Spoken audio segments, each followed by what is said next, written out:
وہ چیز ڈسکس ہو رہی ہے عقیدہ توحید کے حوالے سے. یہود و نصارہ نے چونکہ انبیاء کے بارے میں ڈیوینٹی کلیم کر دی تھی، تو اب یہ قرآن حکیم میں اہم ترین آیات ہیں کنٹینیوسلی، یہ پارہ نمبر 3 کے مکمل ہونے تک. ما کان لبشر ان یؤتیہ اللہ الکتاب والحکم والنبوہ، کسی بشر کے لیے یہ شایان شان ہی نہیں، وہ اس بات کا اہل ہی نہیں ہے کہ اللہ تعالیٰ اسے کتاب دے اور اپنی طرف سے حکم دے اور نبوت دے.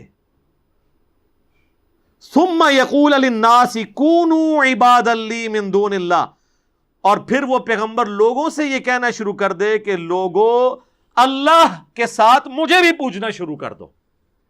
اللہ فرماتا ہے پیغمبر یہ کام نہیں کر سکتے، یہ پیروں کا ہی کام ہے. اسی طرح ہی ہوتا ہے نا، نہیں کرواتے سجدے، اپنی عبادت نہیں کروا. عبادت کے لیے ضروری نہیں ہے کہ پوری نماز ان کے سامنے کھڑے ہو کے پڑھی جائے. وہ جو رسپیکٹ اپنی کروا رہے ہوتے ہیں وہ عبادت کی ایکویلنٹ ہوتی ہے.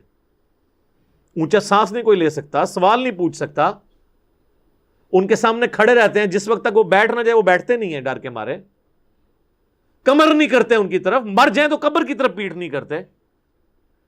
یہ اچھا مجھے بتائیں، یہ قبروں کی طرف تو پیٹ نہیں کرتے، نماز پڑھ کے یہ مسجد سے الٹے قدم کیوں نہیں نکلتے؟ کعبے کو پیٹ کر کے نکلتے ہیں. پکی کعبے نو پیٹ کر دے نے، دربار نو نہیں کر دے.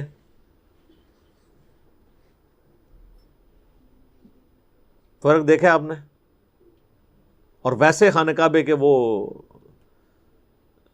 اس سے عقیدت کے اور جذبات کے وہ نعرے بلند ضرور کریں گے. دونوں ہی غلط ہے. نہ کعبے کو یعنی ضرورت ہے کہ آپ الٹے قدم پھیریں، نہ دربار سے الٹے قدم پھیرنے کی ضرورت ہے.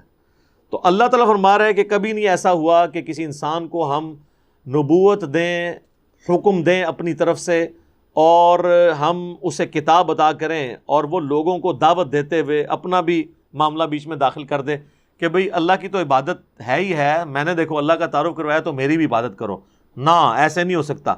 وَلَٰكِن كُونُوا رَبَّانِيِّينَ، بلکہ وہ تو یہی کہے گا کہ ربانی ہو جاؤ، اللہ والے بن جاؤ.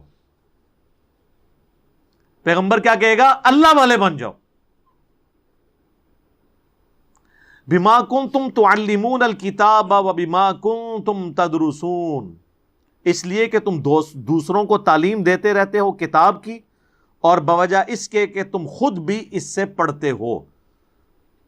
جب اللہ تعالیٰ نے پیغمبروں کو کتاب دی اور پیغمبروں کے ماننے والوں نے کتابوں کے ذریعے جو انبیاء کے آثار تھے آگے بات چلائی ہے، تو ان کتابوں میں تو ایسی کوئی بات نہیں لکھی ہوگی کہ اللہ کے ساتھ پیغمبروں کو بھی، یعنی حضرت عزیر علیہ السلام کو آپ نے اللہ کا بیٹا مان لینا ہے، نعوذ باللہ من ذالک، یا حضرت عیسیٰ علیہ السلام کو اللہ کا بیٹا مان لینا، یہ پیغمبروں کی تعلیمات ہی نہیں ہوں گی.